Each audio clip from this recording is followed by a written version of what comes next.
नमस्कार, मैं हूं पंकज मटपाल और आज इस वीडियो में मैं दूंगा आपके कुछ प्रश्नों के उत्तर। तो शुरू करते हैं ये कार्यक्रम और लेते हैं एक एक करके कुछ प्रश्न। पहला प्रश्न जो पूछा है ये पूछा है दत्ता जी ने। दत्ता जी, आपने बताया कि आपकी उम्र है 34 साल की और आप झारखंड के रहने वाले हैं और 2-2 हजार की 3 SIP आप कर रहे हैं 2019 से, यानी कि 6,000 रुपया महीना आप निवेश कर रहे हैं। फंड्स कौन से आपके पास? HDFC बैलेंस एडवांटेज फंड, जहां पर 2,000 रुपए की SIP है। ये एक हाइब्रिड फंड है। हाइब्रिड मतलब इसका इन्वेस्टमेंट इक्विटी और डेट दोनों असेट क्लासेस में होता है। दूसरा है एक्सिस ब्लू चिप फंड, जो कि लार्ज कैप फंड है। यहां पर भी 2,000 रुपए की SIP चल रही है।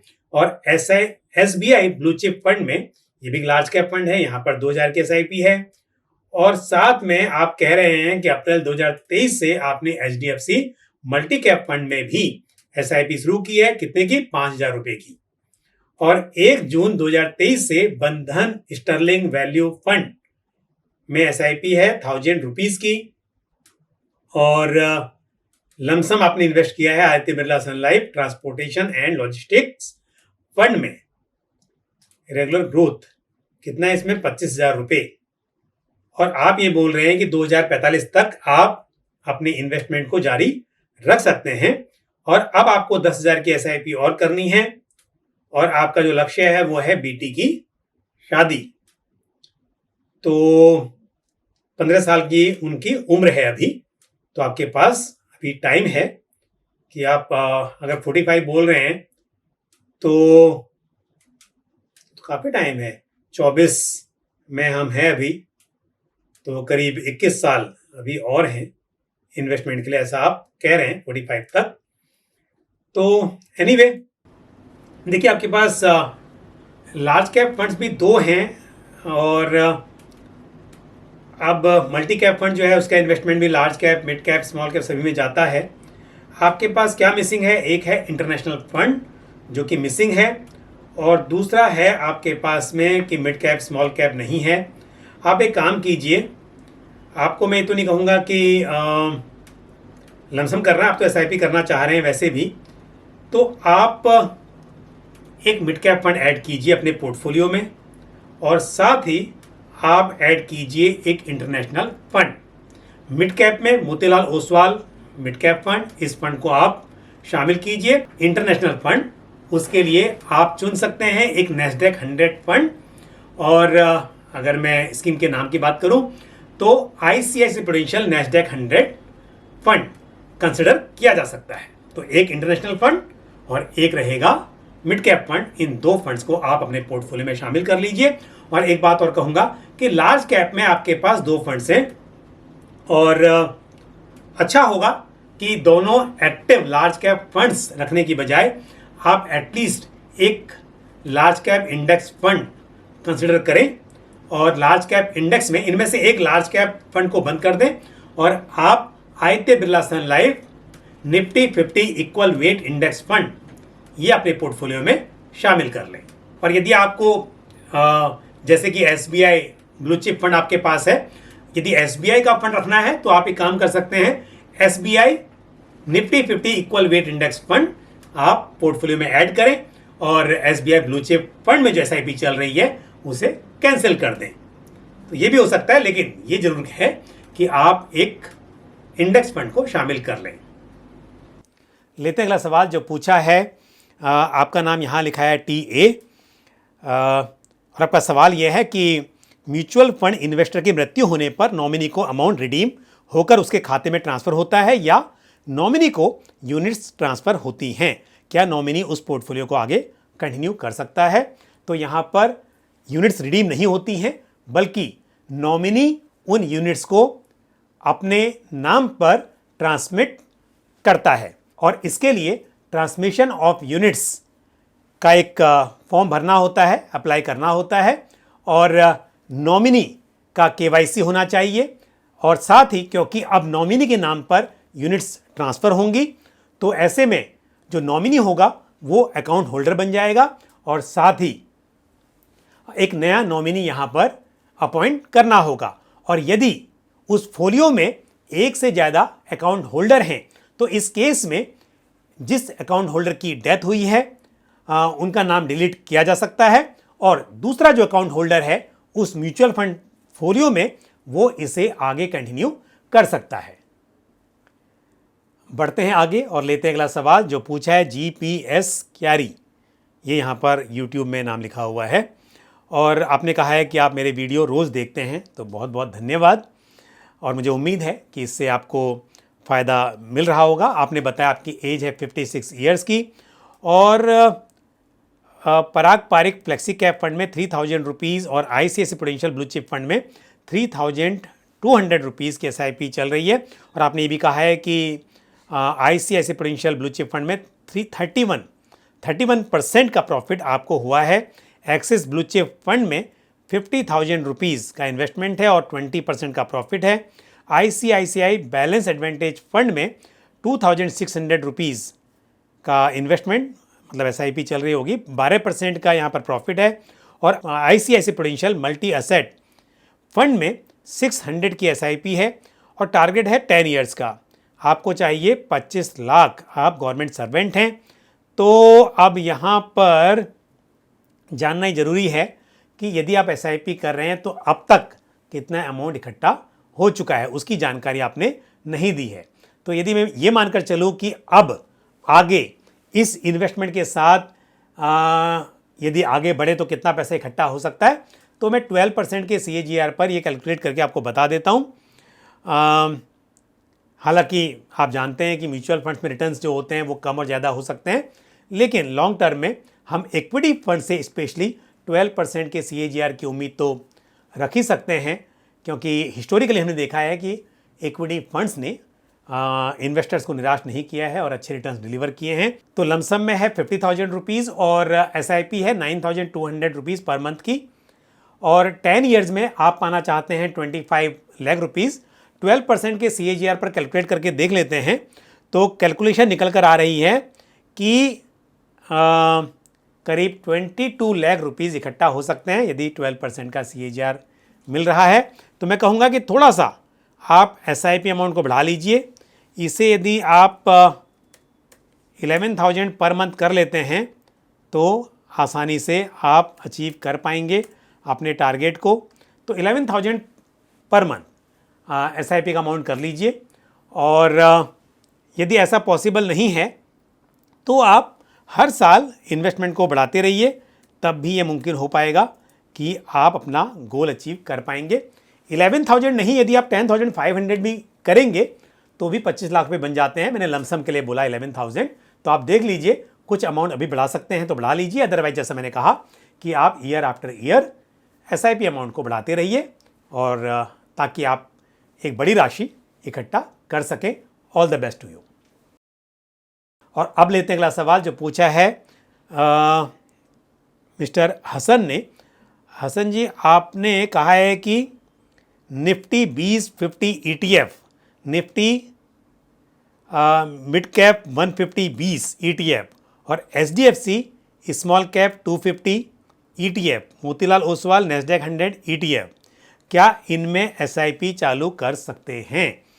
देखिए, ETF में SIP करना थोड़ा सा मुश्किल है।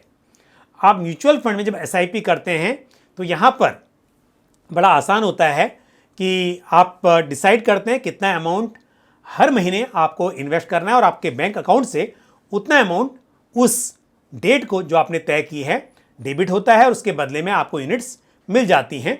और यहाँ पर आपको यूनिट्स यदि पूरी नहीं मिल रही हैं, मान लीजिए कि यूनिट का प्राइस ऐसा है कि उसको डिवाइड, यदि आपने 2,000 रुपये की SIP करते हैं और 2,000 रुपये को डिवाइड करते हैं आप यूनिट प्राइस से, तो आपको फ्रैक्शन ऑफ यूनिट भी मिल सकती हैं। लेकिन यदि हम बात करें ETF की, तो यहाँ पर कम से कम एक ETF बाई करना पड़ता है।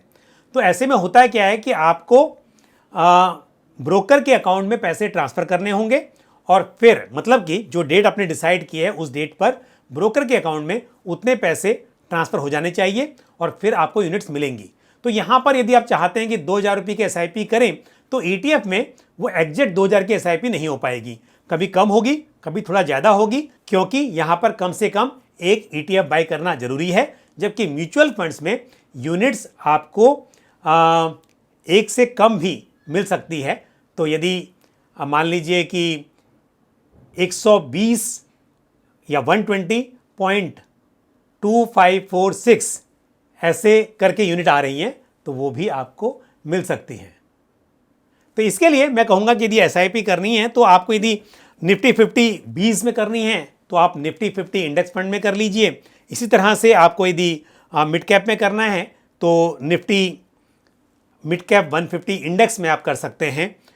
Same HDFC small cap 250 ETF में करने की बजाय आप अगेन निफ्टी 50 250 में करने के बजाय आप HDFC या किसी भी Nifty small cap index fund में कर सकते हैं।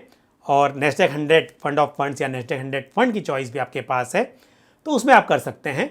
तो SIP करने के लिए आप ETF में करने की बजाय आप इंडेक्स फंड्स में करें तो ये आपके लिए आसान रहेगा। और आपने कहा है कि कितना परसेंट कर सकते हैं, यदि 25 साल का आपका नज़रिया है जो आप कह रहे हैं तो आप एक काम कीजिए, आप इक्वल अमाउंट डिवाइड करके इन्वेस्ट कर सकते हैं। यानी कि यदि आपको 20,000 रुपीज़ इन्वेस्ट करने हैं तो आप 5,000 rupees in each scheme invest कर सकते हैं। और अब लेते हैं आज का आखिरी सवाल जो पूछा है किशोर चावड़ा ने। किशोर जी, आपने कहा है कि आप मेरे वीडियोस एवरी वीडियो आप देखते हैं और काफ़ी यूज़फुल आपको लगते हैं, तो थैंक यू वेरी मच किशोर जी। मुझे उम्मीद है कि इससे आपको फ़ायदा मिलेगा अपने पैसों को ठीक से इन्वेस्ट करने में। और आपका सवाल ये है, आपने बताया कि आपकी उम्र है 40 साल की और आप इन्वेस्टमेंट के लिए फ्रेशर हैं। चलिए, अच्छा हुआ आपने बताया कि आपको अभी शुरुआत करनी है और 20 साल के बाद 4 करोड़ रुपए आपको चाहिए। ओके, तो आपको किन फंड्स में SIP करनी चाहिए और 25 लाख कैश भी है आपके पास। ओके, तो आप लमसम में 25 लाख रुपए इन्वेस्ट कर सकते हैं। कैश का मतलब मेरे हिसाब से आप हार्ड कैश की बात तो नहीं कर रहे हैं, क्योंकि म्यूचुअल फंड में कैश नहीं होगा, लेकिन हाँ डेफिनेटली आप यदि कहना चाह रहे हैं कि लमसम अमाउंट आपके अकाउंट में है तो आप बिल्कुल इसे भी इन्वेस्ट कर सकते हैं। तो लमसम के लिए मैं कहूँगा कि आप एक साथ एक दिन में ना करके इसे डिवाइड करके करें। कुछ दिनों में आप चाहे तो STP का सहारा लें, इसके लिए सिस्टमेटिक ट्रांसफ़र प्लान के जरिए आप निवेश करें या अपने हिसाब से आप इसे इंस्टॉलमेंट में इन्वेस्ट करें। लेकिन मार्केट में क्योंकि उतार चढ़ाव की संभावना रहती है, इसलिए यदि आप इसे इंस्टॉलमेंट में करेंगे तो रिस्क इस थोड़ा कम हो जाएगा।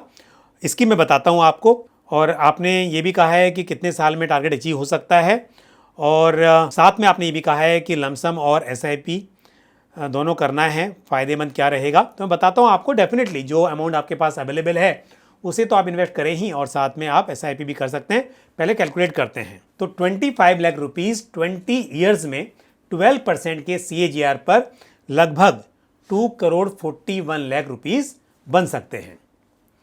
तो आपका टारगेट है 4 करोड़ का। तो आपको क्या करना है, आपको SIP तो करनी होगी, साथ में आप एक काम कीजिए। मान लीजिए आप 10,000 रुपीज़ पर मंथ की SIP करते हैं और 10% से आप स्टेप अप कीजिए, यानी कि हर साल SIP के अमाउंट को 10% से बढ़ाते रहिए। आप इसके लिए एक बार यदि स्टेप अप SIP का ऑप्शन सेट कर देते हैं तो आपको हर साल मैनुअली नहीं करना होगा, इसे नहीं बढ़ाना होगा।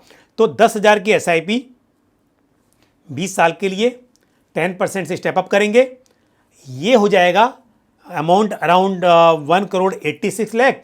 और 25 लाख जो आपके पास लमसम है वो बन सकते हैं 20 साल में करीब 2 करोड़ 41। तो सब मिलाकर करीब 4 करोड़ 27 लाख रुपए बन सकते हैं 12% के CAGR पर। तो आप इस तरह से इन्वेस्टमेंट की शुरुआत कर सकते हैं। अब बात करते हैं स्कीम्स की, और पहले हम बात करेंगे लमसम की। तो लमसम में जो पैसा है उसके लिए मैं कुछ स्कीम्स बताऊंगा आपको। पहली स्कीम होगी एक लार्ज कैप इंडेक्स फंड, और इसके लिए Aditya Birla Sun Life Nifty 50 equal weight index fund को आप कंसिडर कर सकते हैं। उसके बाद एक होगा mid cap fund. Mid cap के लिए Motilal Oswal mid cap fund. तो ये 2 फंड्स हैं। साथ ही आप एक large and mid cap fund को भी कंसिडर करें, और large and mid cap fund में ICICI prudential large and mid cap fund आप कंसिडर कर सकते हैं। और मार्केट में मतलब काफ़ी तेज़ी है, तेज़ी बनी भी है, लेकिन एक रैली हो चुकी है। तो आप क्या करें, एक मल्टी असेट एलोकेशन फंड को भी आप अपने पोर्टफोलियो में शामिल करें। और इसके लिए मल्टी असेट एलोकेशन में भी ICICI prudential multi asset fund मेरे हिसाब से अच्छी चॉइस है। इस फंड को आप कंसिडर कर सकते हैं। अब बात करते हैं SIP की। SIP आपको क्या करना है, लार्ज कैप फंड जो मैंने बताया आपको, इंडेक्स फंड, उसमें SIP करनी है। साथ ही आपको मिड कैप में भी SIP करनी है, Motilal Oswal mid cap fund में। और आपके पास में एक large and mid cap fund है, ICICI prudential large and mid cap fund, उसमें भी आप SIP करें। लेकिन ICICI prudential multi asset fund में आप SIP ना करें, उसके बजाय आप क्या करें, एक स्मॉल कैप फंड को अपने पोर्टफोलियो में शामिल करें, SIP आप उसमें करें। और स्मॉल कैप के लिए आप Nippon India small cap fund या एक्सिस स्मॉल कैप फंड को अपने पोर्टफोलियो में शामिल कर सकते हैं। साथ ही नज़रिया बहुत लंबा है तो एक इंटरनेशनल फंड भी आपके पास होना चाहिए। और इंटरनेशनल फंड के लिए आप एक नैस्डैक 100 फंड कंसिडर कर सकते हैं। और इसके लिए आप Kotak Nasdaq 100 fund of fund को कंसिडर कर सकते हैं। और जहाँ तक सवाल है कि यदि मैंने जैसे कहा 10,000 रुपीज़ की SIP तो कैसे डिवाइड करें, आप एक काम कीजिए, 2,000 रुपीज़ इन ईच स्कीम। तो 5 स्कीम मैंने बताई आपको, तो इन 5 स्कीम्स में आप 2,000 रुपीज़ इन्वेस्ट करके आगे बढ़ सकते हैं। All the best to you. तो आज मैंने कुछ प्रश्नों के उत्तर दिए और मुझे उम्मीद है कि जानकारी आपको पसंद आई होगी। इसी तरह से आपका कोई भी सवाल या सुझाव हो तो आप कमेंट बॉक्स में पोस्ट कर सकते हैं। और इसी के साथ मुझे दीजिए इजाज़त, अगले वीडियो में फिर आपसे मुलाकात होगी। थैंक यू, जय हिंद। म्यूचुअल फंड निवेश बाजार जोखिमों के अधीन है। योजना से संबंधित सभी दस्तावेजों को ध्यान से पढ़ें।